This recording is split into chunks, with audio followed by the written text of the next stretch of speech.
Señor Rodas, uno de los puntos que más le interesa a la población de las ofertas de campaña es el tema de la seguridad. Usted lo ha mencionado, me ha dicho que en temas de seguridad las cifras lo dicen, según usted, han subido. La policía obviamente institucionalmente da cuenta de lo contrario, que se han reducido. Los hechos son que la policía se le ha equipado, se les ha cambiado la infraestructura de UPC, se ha establecido un sistema único para resolver emergencias y atender llamadas como el EQ 911 en todo el país. O sea, estos elementos han permitido o le han dado a la policía mayores elementos para combatir la delincuencia. ¿Qué es lo que falta, señor Rodas? Bueno, primero, según las Naciones Unidas, el Ecuador es el país con la cuarta tasa más alta de homicidios de Sudamérica. Eso es algo que no ocurría antes. Usted salga a la calle y pregunte a la gente si se siente más segura que hace 6 años y le garantizo que le va a responder que no. ¿Y sabe cuál es el problema? Que durante algún tiempo el gobierno nos decía, a través de un alto funcionario, que la inseguridad era una simple percepción. No es una simple percepción. No sigamos autoengañándonos. Es una cruel realidad. El primer paso para resolver un problema es aceptar que existe y diseñar una estrategia adecuada para combatirlo. Eso es lo que faltó en el Ecuador. Por pensar que era una simple percepción, no se combatió a tiempo la inseguridad y ahora es mucho más difícil hacerlo porque el problema creció. Así que por favor empecemos por no minimizar la verdadera gravedad de este problema. Y hay que afrontarlo con firmeza. Iniciativas como el EQ 911 son interesantes. La pregunta es por qué no lo hicieron hace 6 años. Hoy sigue siendo una iniciativa incipiente todavía, con un nivel de cobertura menor. ¿Qué estamos planteando nosotros? Una estrategia integral de combate a la inseguridad. El programa Ecuador Seguro, que tiene 2 enfoques. El primero es un enfoque de prevención del delito, para generar oportunidades de estudio, de empleo digno y bien remunerado, sobre todo a nuestros jóvenes, que son quienes más incurren estadísticamente en la comisión de delitos ante la falta de oportunidades. Y ahí viene el programa Empleo Joven, del cual voy a hablar más adelante. El segundo enfoque es el combativo. ¿Qué pensamos nosotros? Se debe apoyar institucionalmente a la Policía Nacional, respetándola, no persiguiéndola, no atacándola, como lamentablemente ocurrió en muchas ocasiones durante el actual gobierno, dotándola de mejores sistemas de capacitación, de mejores sistemas de inteligencia. Recuerde usted que se considera a nivel internacional que el éxito en el combate a la delincuencia depende en un 80% de la inteligencia y un 20% de la operación. Todavía los sistemas de inteligencia en el Ecuador tienen mucho que mejorar. Pero no solamente es el fortalecimiento de la policía lo que planteamos, sino también una promoción de mayor participación ciudadana en el combate al delito, el fomento de una cultura de denuncia de delitos. Los delitos en el Ecuador siguen sin denunciarse y si no se denuncian no se pueden perseguir y mucho menos sancionar. Por eso estamos planteando el establecimiento de un esquema de incentivos para que las víctimas de los delitos que contribuyan a la identificación y a la detención de los delincuentes puedan recibir a cambio un porcentaje monetario equivalente a una parte de los bienes perdidos. Vamos también a eliminar el mercado de bienes robados. ¿Cómo? Controlando de forma mucho más efectiva el mercado de bienes usados, restringiéndolo a determinadas zonas con un control estricto de la Policía Nacional y del SRI para que dicho comercio se realice bajo la formalidad. Vamos a rescatar espacios públicos que hoy son focos para el cometimiento de delitos, calles, plazas, parques abandonados, oscuros. Los vamos a dotar de alumbrado público, los vamos a limpiar, los vamos a reactivar como espacios de esparcimiento, de práctica deportiva y de convivencia ciudadana. En materia de crimen organizado, vamos a pegarles a los delincuentes en donde más les duele, que es en su bolsillo, en sus bienes. Vamos a reformar la legislación de control de lavado de dinero, que, ojo, ha sido cuestionada a nivel internacional por ser extremadamente floja. La vamos a volver mucho más estricta, porque no solamente que así le pegamos a los delincuentes donde más les duele, sino fundamentalmente limitamos su capacidad de acción. Y hay que entender también algo. El crimen organizado es un fenómeno internacional y tiene que ser combatido como tal. Por ello tenemos que fortalecer los mecanismos de cooperación internacional del Ecuador en estos temas. ¿Cómo? Emprendiendo de forma conjunta con otros países programas de combate para los delincuentes internacionales, intercambiando información y el resultado de sistemas de investigación y de inteligencia. Vamos a proponer en nuestro gobierno, a nivel internacional, la creación de una Corte Penal Interamericana para poder afrontar el combate a los delincuentes internacionales desde una perspectiva institucional regional. Y, por supuesto, en el tema de combate a la inseguridad también se incluye la necesidad de profesionalizar y despolitizar la justicia, que ya he comentado antes, y algo muy importante, reformar el sistema penitenciario. Hoy las cárceles en el Ecuador siguen siendo, luego de 6 años, universidades del delito, o lo que es peor, centro de planeación de delitos. Nosotros vamos a convertirlas de verdad en centros de rehabilitación y de reinserción social, aplicando mecanismos de capacitación laboral para los reos y de acompañamiento para que una vez que obtengan su libertad puedan encontrar un empleo digno y bien remunerado. Sí, recién se han difundido algunos resultados de un estudio llamado Atlas de las Desigualdades en el Ecuador.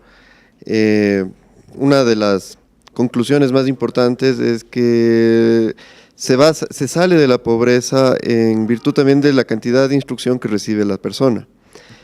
Y el Estado actualmente ha emprendido una tarea importante de aumentar el número de estudiantes universitarios, dándoles más acceso, dándoles gratuidad, etc.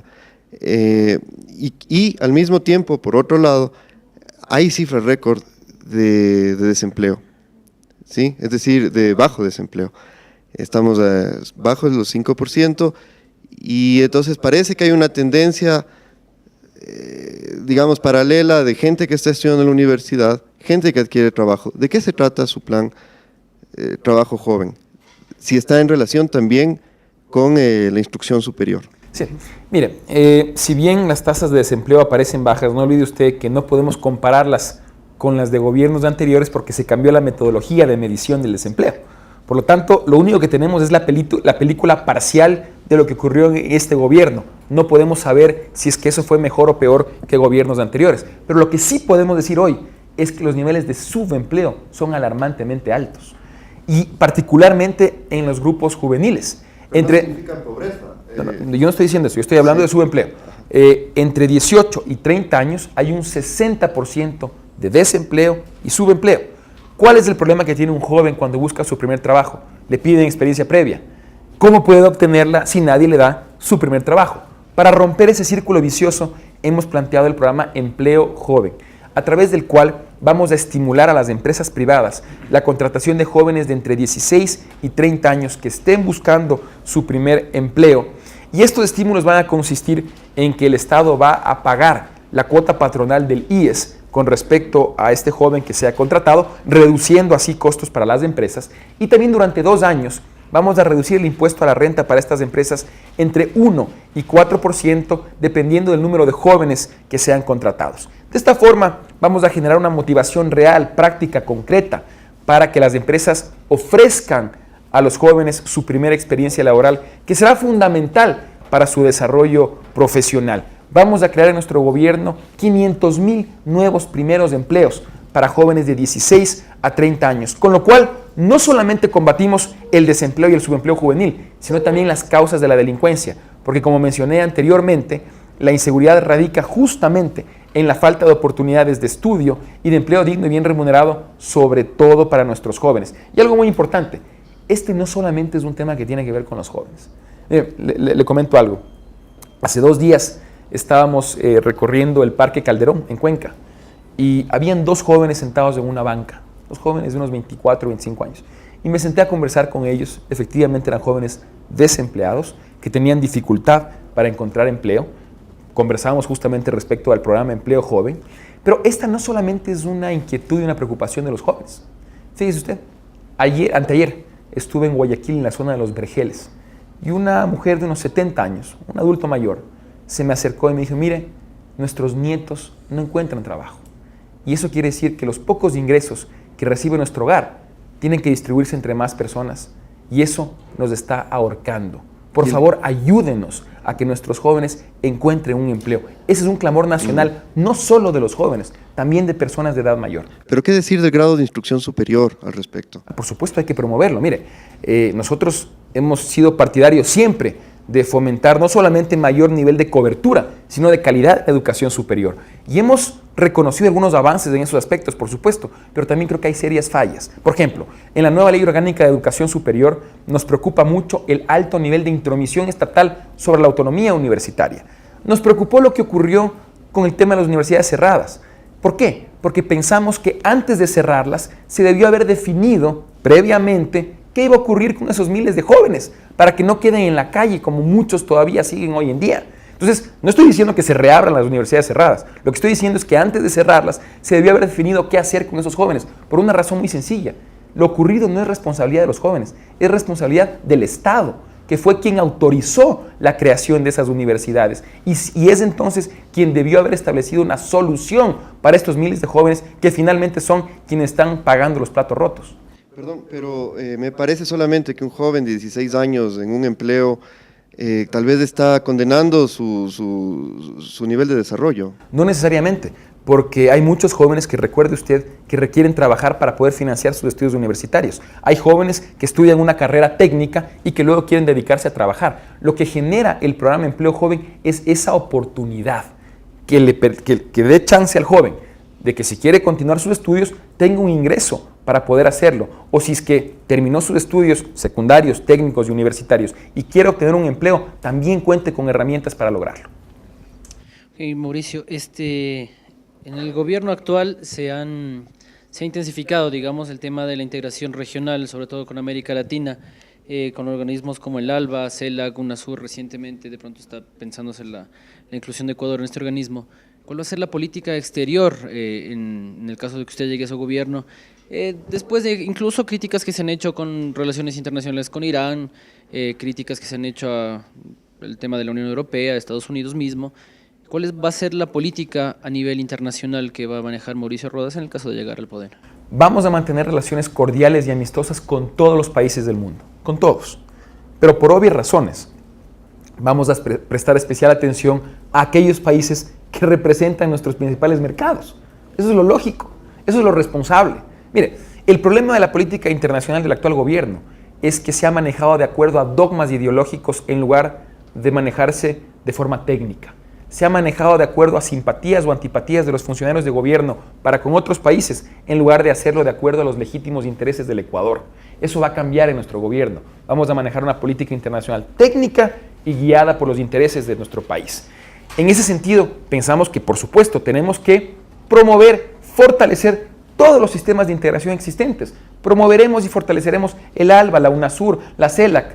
También promoveremos y fortaleceremos el sistema interamericano que existe y que se está debilitando. Creo yo que hay que fortalecer todos los espacios de integración y también promover la inserción del Ecuador en nuevos espacios, como por ejemplo el APEC, el Acuerdo Comercial de Asia-Pacífico, en donde el Ecuador tiene un potencial extraordinario. El APEC está conformado por 21 países que en conjunto representan el 56% de la producción mundial.